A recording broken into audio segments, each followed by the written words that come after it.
The Westmeck Optimist Club was a bunch of guys and women who got together to try to get opportunities for kids on the west corridor of Charlotte.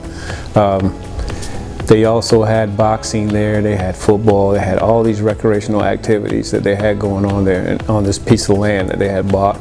And it was flourishing at one time, I think in the 70s or 80s, where they had up to 500 kids there. But it kind of diminished over the years, and we were fortunate enough to find out about the facility that they have, and we started talking with them and building a relationship with them.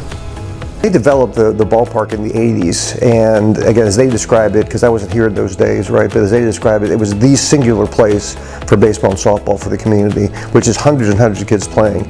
We had an early meeting with the Optimist Club, and they did tell us that they had probably up to 500 youth playing baseball and softball in those days, and we've kind of targeted our pattern after that as well to reach 500, but it was kind of the centerpiece, and for Charlotteans that have been around a while, as we describe where we are in West Charlotte on Tuckasegee, across from Westmeck High School, they'll say, oh, those are the Optimist Club fields, right?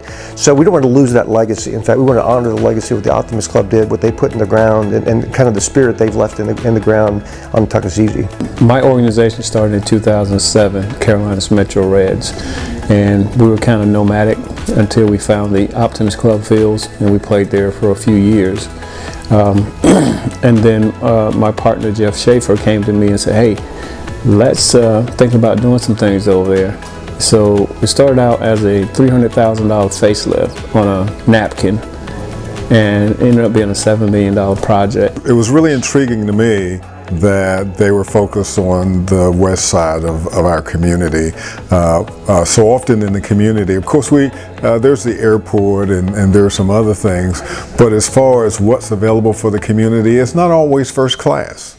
You know, oftentimes you're to be satisfied with what you get. But here was an opportunity to put what I consider to be an audacious facility, an audacious set of fields, just first class on the west side, and I imagine how important that would be for the families and especially the children that would have exposure to those facilities. The Stick Dream Fields are still early in its incarnation, but we've certainly seen an interest in youth baseball and softball. Personally, I think it's a myth when people say, well, baseball's too slow for kids. They won't like that, it's too slow. I think kids today are the same as kids have always been. They're interested in constructive, fun activities, and we've certainly seen that growth and interest in the last few years, and we would anticipate that in the years to come. The Knothole Foundation is just one of many now across the country that are really trying to revive that spark, that interest in baseball. It's been quite interesting watching it happen here. Again, this organization, folks crazy enough to have such a big vision, but then to pull it off and to see the children come and get excited about learning these skills, been excited about being on these first class fields.